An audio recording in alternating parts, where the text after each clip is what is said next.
Төрөлхийн сэтэрхий уралтай хүүхдэд уруулынхын сэтэрхийг хаах хаалга. ертөнцийг гоо сайхан аварна гэдэг.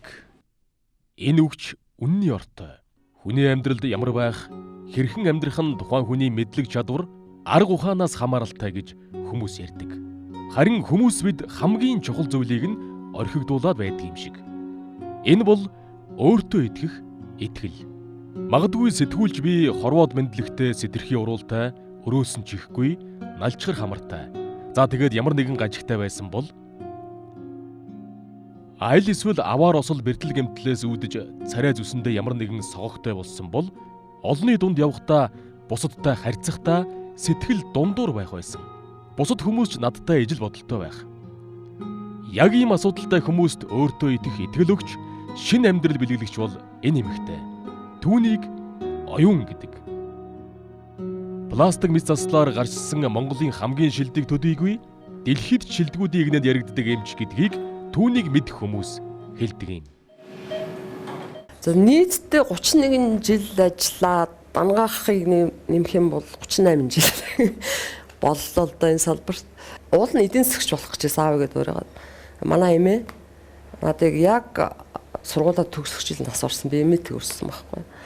Тэгэл зүрхэн зогслоогийн гутал би одоо тэр зүрх яхаараа зогсохоор хүн нас орчдөг юм. Сонирхоод ер нь ангаахч сурыг. Тэр тусгай бүр зүрхний мэс засч болох юмсан гэж мөрөөдөж орсон байхгүй. Тэгээ яг хөө нэг конкурс өгөхөр 300-аад хүүхдээс чинь би дээрээсээ 5 жагсаад тэгээ Москвагийн 2 хуваар тэрэнд нь орч чадаагүй. Тэгээд дараа нь Унгарын фармаколог, Кубын стоматолог гэдэргээд эсвэл Ленинградын хүүхдийн эмч анги. Тэгээ би өөрөө бол мэс засч болох сонирхолтой байсан. Үгүй бол Монголдо аль дуртай ангид орох. Тэгэл яг хөө тухайн үед дээж автаж зөвлөөг шууд тэр Кубын хуваарийг аваад тэр дотор стоматолог дотроо энэ эрүүн нүрийн мэс засал гэж мэрэгжил байдгийг би хүнээс сонссон байсан л да. Кубд чинь их ахтуу штэ. Бараг анагаахын сургуулийн хагас цэргийн дэглэмтэй шахам. Тэгэл одоо бас их азтай Карлос Хотов Финляндийн дуудлага гээд тухайн надыг анагаахт ордог жил Кубын 10 дугаар анги төгсөж байгаа хамгийн шилдэгүүдийн Фидель Кастро урайлаад анагаахт оруулж ирсэн. Тэгэхээр би нэг их шилдэг хүүхдүүдтэй хамт өрсөлдөж сурч ирсэн болохоор тэр бас нөлөөлсөн байх л та.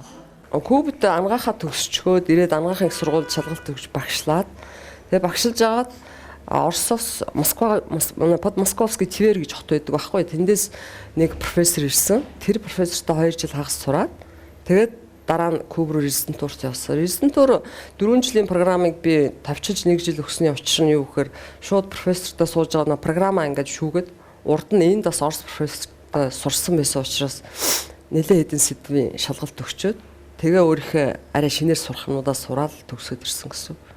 Тэгэл ирээл дахиад анагаахт багшилж аваад Япон явсан. Японд төзүү толгойн нисслаар тэнд байж байхдаа арга өөр салбар руу урах шахсан. Хавдрын эстэн дээр ажиллаа сонирхол татаад тэгээ өнөө төр хэрэгжээс үе болохоор ч Монголд яваад ирсэн чинь биотехнологийн хүрээлэн бараг дампуурах шахсан нь дашнимгоо гэж байсан ш тэр үед мундаг хүн. Тэгээ би ерөөсө лабораторийн байдлыг хараад за өвчтөнд мөнгө хөрөнгө нь хөрөлцөхгүй байхад эрүүл мэндийн салбар шинжилгээ ухаанд бол ерөөсө мөнгө хайж чадахгүй юм чи явахгүй юм байна. Тэгэл өнөө шингэн азотонд 2 ялгсан хэсээ орхиол. Тэгэл мэс заслаа хийсэн л дээ. Оюун эмч маш их ном уншсан. Одоо ч уншдаг хүн. Номыг уншдаг хүнийг номын цагаан солиотон гэдэг. Харин оюун эмчийг номын цагаан солиотон гэж хэлж болохгүй. Учир нь түүний мэрэгжлийн онцлог. Түүний мэдлэг олох гэсэн хязгааргүй хүсэл. Энэ занж оюун эмчийг мэрэгжилдээ гарчсан шилдэг эмч болгосон байх. Сургууль төгсөөд одоо санд резидентурт байхдаа 2 жилийн дотор 200-аад ном уншижсэн. Гэхдээ мэдээж учиргүй зузаан биш л дээ.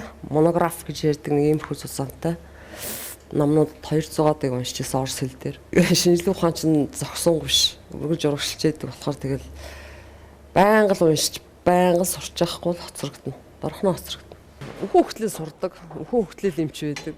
Тэтгэврт гараа сууж ирсэн ч гэсэн тэгэл ханиа төрчлээ яах вэ гэж ороод ирээ. Үгүй бол одоо энэ тэгчлээ манай өвг тэгчлээ гэж ороод ирээ. Тэгэхээр манай мэрэгжлийн онцлог.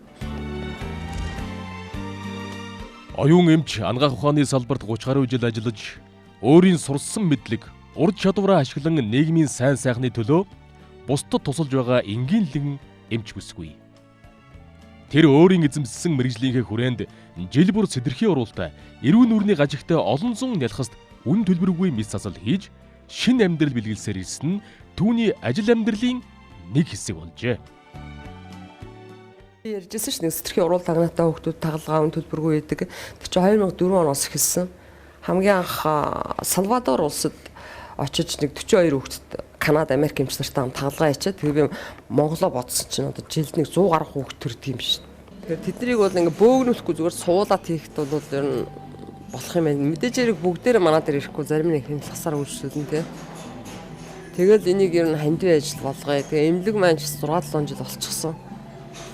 Би ямар нэгэн бас нэг сайн үйлс хүмүүстэй сайн сэтгэлийн үйлс хийхэнсэн гэж боддог байсан. Тэгэл яагаад би одоо хувийн байгууллага нэг 6-7 жил авчаад тэр хүүхдүүдэд те миний хийж чадах юм бол тэрнээс би одоо нэг төрдөд гэрэнсээр аваач бэлэглэх юм уу яах юм тэр ажлууд бол үүндээ чадахчгүй завч байхгүй хэрэгч байхгүй тэгээ гадаад бас нэг шалгагдаад болж гинэ чигээд те өөр улс руу явж болно энэ хаалгаа хийж чадах юм байна гэдэг үнэлгээ авчгаач чи би одоо бас л Монголда ямар ч байсан энэ ажлыг эхлүүлээгээ тэр үеэс эхэлсэн. Жишээ нь уруул бол нэг 200-аас 300 мянга төгрөг манай эмнэлэг дээр.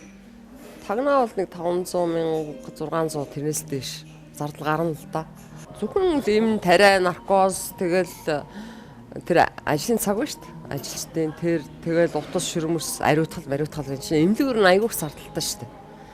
Тэр бол нэмэгдээл ирэхээр тэгэл дараа нь хагалгааны дараах нь хяналт те тэр чинь арчлан тэгээд шинжилгээ мэлгээ ерөөсөө бүх юм нийлээл тэр хүүхдээ чинь ариутгаагүй өрөө дотор хаалгаа хийж болохгүй тэр ариутгалын бодис тэр өрөө мөрөөний зүгээр зардал тэрнээс эмчийн одоо юу ур чадвар ороогүйгээр тийм байгаа юм л да үнэлгээ нь би жишээ нь энэтхэг юм уу одоо ротопластын шугамар явахаар би өөрийнхөө хөдөлмөрийг үнгүү одоо донишн болгож те одоо өглөг болгож те явж байгаа шүү дээ.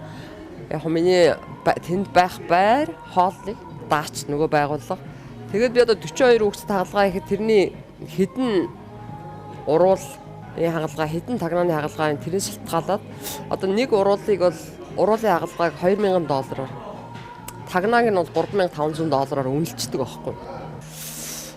Тэгвэл яг нэг косметик хагалгаа хийж байгаа улсууд бол бас тодорхой хэмжээний тансаг зэрэглэлийн хагалгаа болохоор арай үнэтэй хэлгэн штэ. Тэгэл тэр хүмүүсийн мөнгнөөс хүүхдүүд рүү шилжүүлээд байл гэсэн.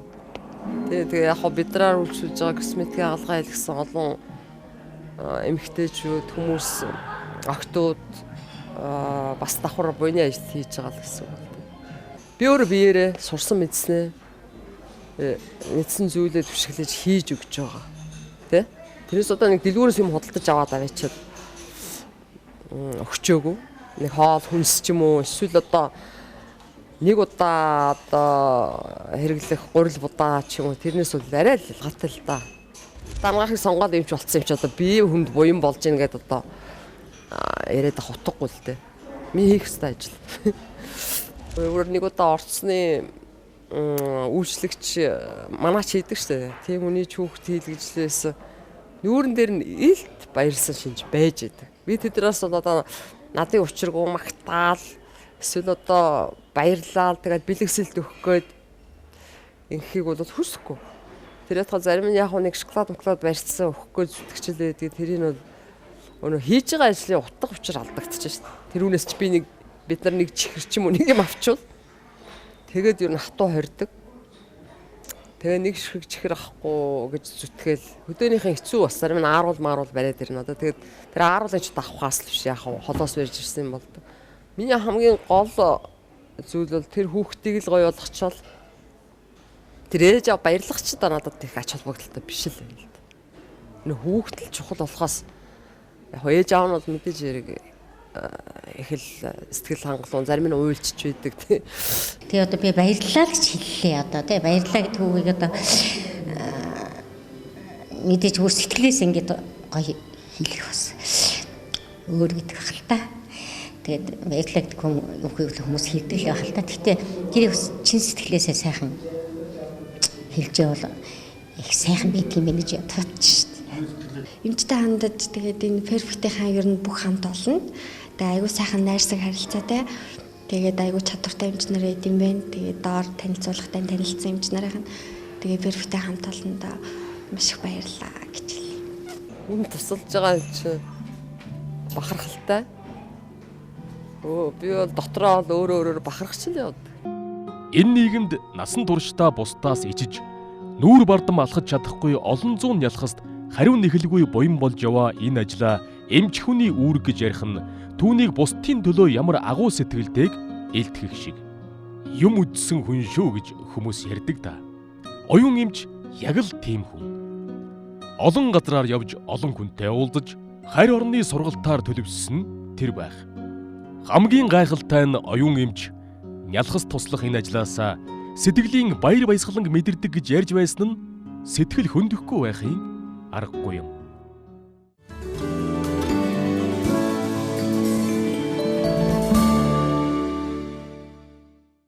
Би косметик эмч биш гэж боддог өөрийгөө. Тэр косметик эмч гэдэг нь ер нь солонгос зүгээс л гарсан болов. Дэлхийн нийтээр энэ сэтгүүл дээр ч гэсэн солонгосын эмч нар эрдэмшлэгийн ажлаа хэвлүүлдэг шүү дээ. Тэд нар чинь бүгд пластикийн мэс засалчид. Нөхрийн сэргээх. Өөрөөр хэлбэл давхраа хийж л чадчихвал чи энэ ухаан гимтлийг эмчилж чаддаг л байх хэвээр. Тэгэхгүй зөвхөн давхрааг хийгээ явж байгаа юм бол мэрэгчлэлтэн биш шүү дээ. Тэгээд тэр хүнд нэг хүндрэл гарахаар л өөр эмч рүү явуулцдаг, өөр арга хэмжээ авч чадахгүй. Энэ бол цэвэр мөнгө хөрсөн асуудал.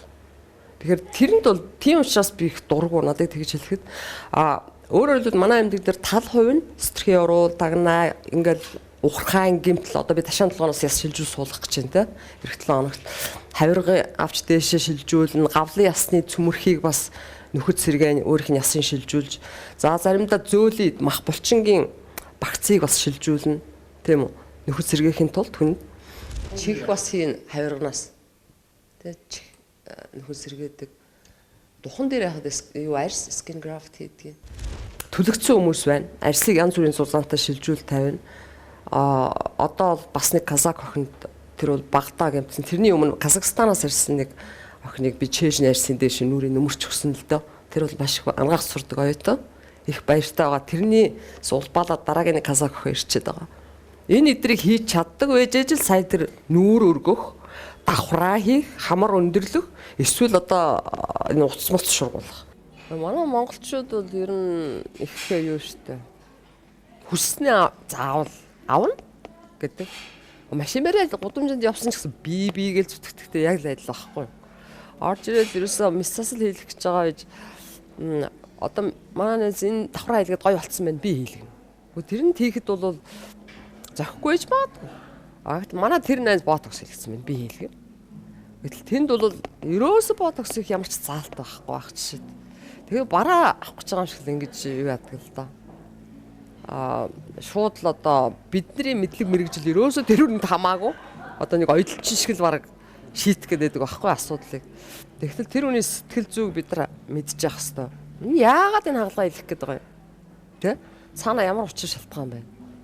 Зүгээр л байж байгаа л айгуул нэг тагнуулчихсан нүрээс өөрчлөх гээд орж ирэх юм уу те? Бүр муугар бодоход. Гэтэл энэ хагалгааг хийлгэснээрээ үгүй бол нөхөртөө хаягдсан юм хтэй. Хагалгааг хийлгэснээрээ нөхрөө буцаад татчихна гэж боддог ч юм уу. Тийм байхгүй шүү дээ. Нөхөр нэг сэтгэл нь хөрөөл явчихсан бол тэр хагалгаа хийлгээд чинээ гоёод буцах нь юу л бол те. Тэгэхээр тэр болгоныг сайн ойлгоод хэрвээ тийм зорилгоор хийлгэх гэж хэрэггүй л гэж хэл. Тэр утас шургуулах гэдэг чи одоо жишээ нь зүгээр энэ дашин тэлэхэд PDO гэдэг 6 саруудад хайлтдаг утас байдаг. Амьтны гаралтай коллаген утас. Тэрээс ч 5-10 жилийн юм ерөөсөө байхгүй. Тэрийг арьсан доор шургуулахаар яг гадны биет ороод ирэхээр хүний цагаан эсүүд нүүдлээд очиад тэрийг зайдагж устгах гэж оролдсон ш. Тэнгуут нүүр жоохон бомбидгэл байхгүй юу? Тэгээд тэр нь 6 сарын настай. Та нар англи хэлтэй бол интернетээр ороод уншиж болно. Манайхан бол тэрхийг цуурхал давтаад тиймэрхүү юмнуудыг ид шидийн мэд юу яадаг. Тэгээд дандаа сүүлийн үед ерөөсөө тийм хүмүүсийн сонирхол төр дөрөөлж мөнгө хийх гэсэн сонирхолтой хүмүүс ихссэн. Би бол яг үнийн тэр видео над байгаа. За энийг хийхээр 6 сар тэгж явна, дараа нь 3 сар нэг жоохон татцсан юм шиг явж байгаа. 1 жилийн настай шүү гэхээр хөө тийм юм чи 5-10 жил болдгоо мөнх юм байхгүй шүү. За тэгжээд нэг алтан утас гэдэг. Одоо тэр уржиг дээр алтан утас хийлгсэн ингээд нүүрний өрөөсөн тал нь саажсан орж ирж байна. Төвийн гаралт, төв мэдрэлийн системийн гаралттай саажилт уу эсвэл захын хөвгөр зүгээр л захын зигматикус маргиналс гэж хоёр салаа нь саажсан. Духан зүгээр хөдлөөд байдаг.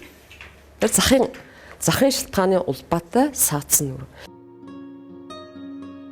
Зөвхөн төрөлхийн сэтэрхий уруул тагнаа эрүүн нүрийн гажигтай хүүхдүүдэд шинэ амьдрал бэлгэлэхээс гадна иргэдийн хилдгээр гоо сайхны мис засал мөн хийнэ. Магадгүй тэр өөртөө сэтгэл дундуурхан алхаж яваа хэн нэгэнд урам зориг, итгэл найдвар өгөх гоо сайхны мис засал хийгээ зогсохгүй давхар сэтгэл зүйн засал хийдэг хүн. Бас хэн нэгний мис заслын хутганы золиос улсан хүмүүсийг нулимстайгаа холилдоод ороод ирэхэд зовлонгоос нь гэтлэгдэг шидтэн. Хамгийн хажиргалтай нь зарим урлаг соёлын олонний танил эрхмүүд түүний хийсэн хөдөлмөрийг үнвийдүүлж Солонгост, Сингапурт, Америкт мис засал хийлгэсэн гэж ярих тохиолдол бишгүй байдаг байна. Гүн чи би энэ хүний чинь ирүүцсэн шүү дээ. Яагаад Солонгос руу явчих вэ? Гомдмоор. Амар гомдмоор.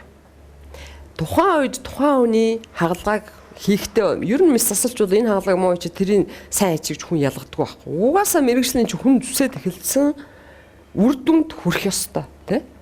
Тэгээд бүр хамаг сэтгэл зүрхээ гаргаж хийгээд ингэсэн хойно Солонгост хэлсэн хэрчээд хүчээ шавхаж айтаахан болох га тэгээ урлагийн хүн гэж бодоо тий.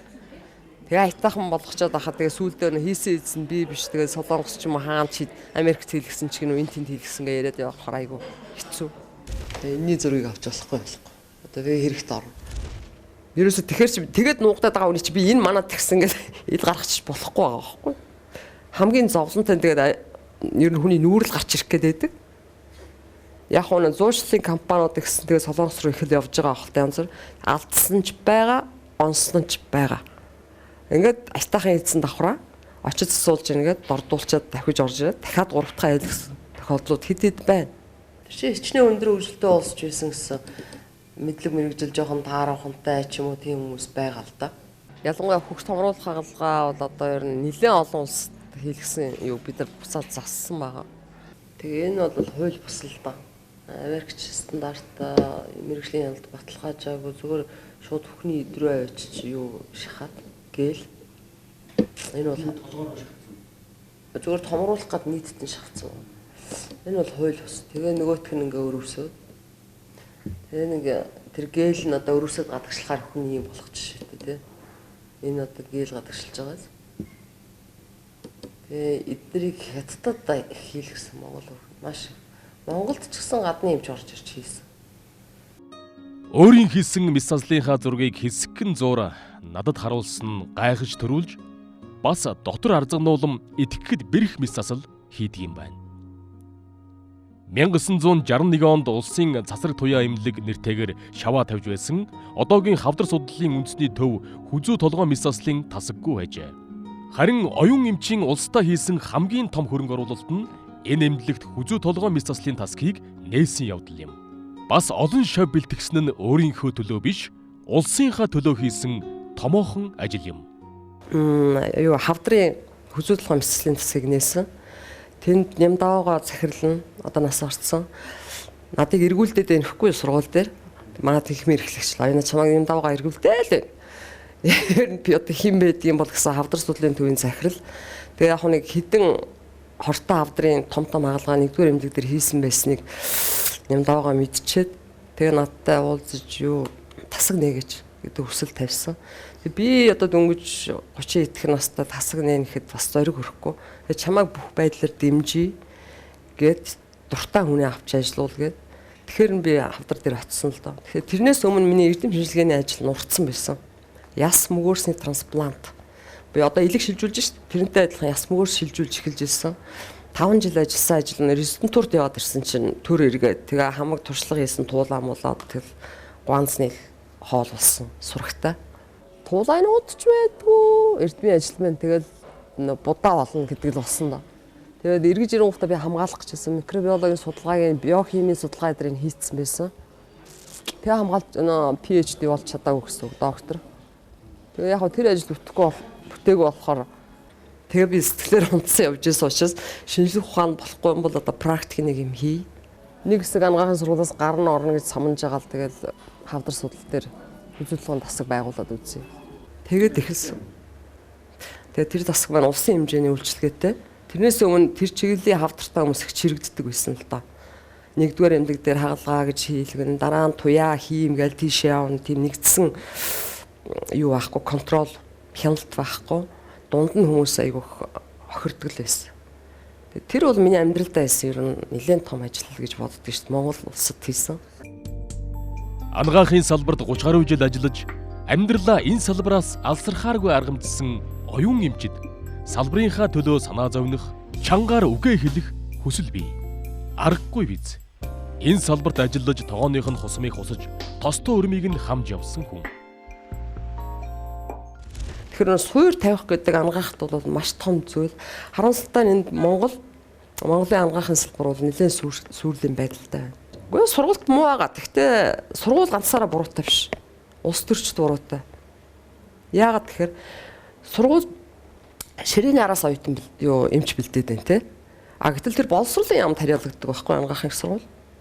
За тэгтэл эмнэлгүүд нь болохоор нэг вант улс шиг 1-р эмнэлэг 2-р эмнэлэг юу гэдгээ. Өөрийн резиденттэй бэлдэнэ гэдэг. Тэнд онлайн өгч чадахгүй.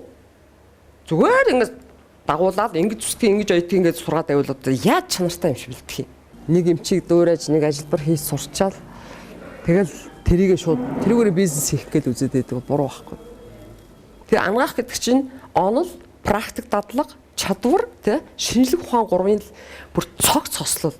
Одоо дээдлэлт нь ийм гурвалжингийн дээр профессор байгаад, ассоциат профессорууд нь байгаад, ассистент профессор байгаад тэгээд резидентүүд, судлаачд, PhD хамгаалж байгаа улсууд. Тэгээд дараад нь жуниорууд нь, оюутнууд нь байдаг байхгүй. Ингээ явж идэг. Манайд бол ийшээ харцсан. Өнөө гол хийдэг хүн тэр доор байгаад байдаг. Бусд нь бол тэгэл тэр дээг үрлээ илээл гүгээд байдаг. Тэр доотлын хүн бол тэг бүгд бутраад унж байгаатай ялгаагүй. Тэгсэн салбарууд байна. Анагаахын салбар дотор. Тэр энэ дээр бол бодлого хэрэгтэй байхгүй юу? Зориудаар тэхгүй бол нэг эмч чинь айгүй үнэтэй капитал шүү дээ. 6 жил анагаах сурлаа. Дараа нь резидентурын 4 жил ингээд 10 боллоо. Тэрний дараа туршлагатай, дадлагатай эмчийг дагаад доотлон дахиад 10 жил гэхээр 20 жил болж ээж нэг чанартай сайн эмч бэлтгэдэж шүү дээ. Тэгэл дутуу хаасан моо шиг ингээд нэг хэдэн ном дутуу хаас уншичаад ингээд төгсөн хүүхд нэг оронтойгоор нэг төрхтөр авчирсан очоод нөгөөд нь алдаа хийн шүү дээ. Тэгэл мэдлэг нь хөрөхгүй, чадвар нь хөрөхгүй нөгөө хүн энд нь нэг их тэнгууд арт түмэн алуурчин гэдэг эмчийг зөвхөн энэ арт түмэн юу хоёрыг хоёр талцуулаад ингээд байгаа чи политик улс төрчид эрүүл мэнд үнгүй байх хэвээр боловсрол үнгүй байх хэвээр хамгийн үнэтэй юмыг амлаж гарч ирж штэ тэд нар улс төр эмнэлгийн резидент гэдэг чинь онолгүй болчихж байгаа. Сургуулийнх нь болохоор өнө дадлага практик хийх юугүй болчихж байгаа. Ингээ хоёр тал зогссон хүмүүс төгсөөд ирнэ штэ. Тэгээд төгсөхөр нь сайн төгссөн шигшэлт байхгүй. Мууч байсан дипломын өгөөл маа чи нарийн мэргэжлийн эмчгээ гаргачихдаг. Тэгэхээр Монгол хэзээ сайн эмч бэлтгэгдэх вэ? Аюу гой тоног төхөөрөмжүүд орж ирээд байна. Одоо MCS, эмнэлэг тэр грант те тоног төхөөрөмжүүд бүр одоо манай бас үндэсний юунууд чи овоо мөнгөтэй ч болсон юм уу те ер нь гой гой юм хийгдэх гэдэг. Өнөө үнэтэй ганц капитал нь бэлтгэгдээгүй. Тэ? Тэгэл арт түмэнд гологдно, алдна, онно. Айгу хэцүү байгаа шүү дээ ер нь энэ систем. Энэ дээр улс төрчид тэр элдвийн амлалт хэлгүй шууд энэ нарийн ширээ минь олж харахгүй байгаа хэл та. Тэ? Гэтэл энэ арт түмний чи эрүүл мэнд гэдэг тэр төгсөж байгаа эмч нартай шууд холбоотой байхгүй юу? Одоо нэг таарах эмч төгсөхөд тэрний гараар 100 хүн орно шүү дээ. 100-гийн 50 хүндрээд 50 азар сэхэд байх юм бол одоо эмч анагаах мөн үү? Тэ? Одоо энэ жил резидентурт хүүхдүүд авлаа гэж сонслоо. Би нэг резиденттэй. 10 хэд хүүхд авах байсан чи 20 хэд болчихсон. Өнөөдөр резидентурын төлбөр тэд нар чухал болоод байдаг. Өнөө сурах гээд байгаа залуучууд яах юм бэ? Тэ? Төлбөрийг л аваад байдаг. Тэгэл баахан юм сураагүй ахтан л ингээл диплом бичиж өгөөл гаргаад байгаа байхгүй юу? Энд чи буруу шүү дээ. Ингэж ч болохгүй. Ямараа өөр мэрэгжил шинж хүний амьттай, хүний аймнаас эрүүл мэндтэй холбоотой мэрэгжил байхгүй. Би анагаахт 13 жил багшилсан. Оюутан лекц уншаад, багшлаад, сүүлдээ бүр орос хэл дээр хүртэл лекц уншдаг болоод нөө спайл дээр. Тэгээс 13 жилийн багшилчаад гарсан анагаахаас. Яагаад тэгэхээр 90-ад он ч айгүй хүнд үе байлаа л да. Юу гэхээр бүгд архиун бүгдээрээ ганцхан 8-нд явна эмч мөвчнөр. Би нэг тэнхэм удирдаа суужаад тэнхэм эрхлэгч болчихсон. Үгэнд ордог хүн байхгүй. Тэ? Тэгээ нэг арай гэж гуйж түүжээж нэг цус тогтоох аппарат олоод ирнэ эвдэрч. Нөгөө тийг засуулах гад өөрөө гадны нэг эмч гуйж түүжээж инженерийг тэгээ аваад ирэнгут мисаслын тасаг дотор төмөс ногоо арилгаа сууж идэг. Диван ингээд сөхөх юм бол дүүрэн архин шил. Би тийм газар бол яаж ажиллах вэ те? Сүүлдээ бүр залхсан л да. Тэгээд багш нарыг шаардахаар өгж байгаа цалинд нь тааруулж ажиллана юм багшаа гэдэг байхгүй. Тийм үе байсан. Одоо айгүй олон хэлгүүдээ мэдхгүй би ч одоо хувьд гараад удаачлаа. Ялангуяа хүн мисасалчид нэг бас нэг тийм юу байдаг л да. Их хүнд том ангалгааны ард гарах айгүй сайхан байд. Олон цагийн те. Яа энийг би хийчлээ шүү. Ер нь косметик руу альтердгийн учраас манай энэ пластик мисасал нүүр ам тайрцуун чи тэрийг нөхөд сэргээх юм болно шүү дээ. Тэгтэл ингээд пластик мисаслын сэтгүүлийг аваад уншихаар нэг жижигхэн chapter косметикл гараад ирдэг. Ерөөсөө энэний нэг хэсэг байдаг байхгүй. Тэгээр чи би одоо тэрийг хаяхгүй үстэй мэдээж. Бусдыг хийж байгаа. Тэгэл косметикийн хаалгаанууд хийсээр байгаа л үдээ өрсөн л дээ. Тэрнээс биш зарим хүүхрүүд ярьдаг одоо нэг номер 1 мэгч шиг тэр номер 1 гэдэг нэг юм байхгүй. Тэр бол зүгээр л би өөрийгөө ч тэгж өргөмжлөөгүй хүмүүс ч тэгж ярих ёсгүй. Зүгээр л эмч хүн эмчийн ажлыг л хийж яваа. Ингэж л боддог шүү дээ. Ер нь бүх ганц би ч бүх мисасалчид өнөө өвчтөн нь босоод идгээд ингээд явхад бүгд л кайф авна шүү дээ. Хамгийн сүүлд одоо би сая сар тэнд байж энэ тэр сэнхэр юуны Beverly Hills Hollywood-ийн хамгийн том дерматолог арьсны эмчийн сургалтын сур. Айгүй үнэтэй сургалт.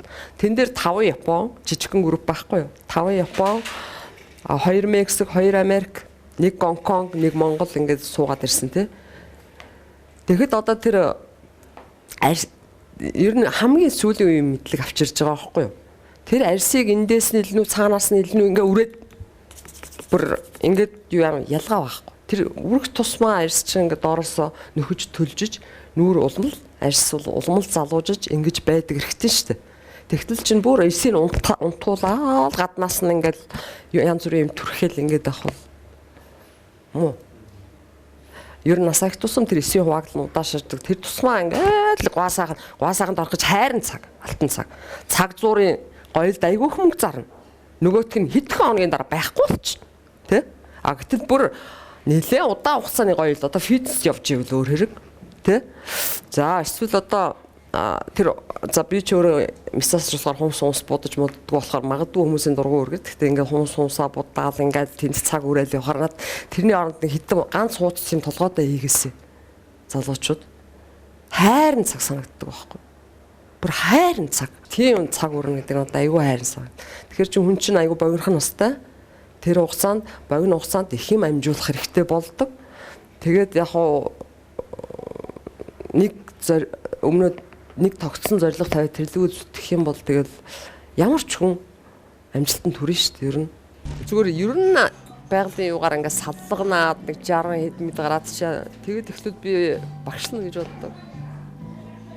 Тэгтээ оюутнуудад хөөрхөн шүү дээ оюутнууд. Одоо цаг алдахгүй гэж амьдрал чи аюу богинохон болохоор би цагандаа бол аюу харамсалтай бас.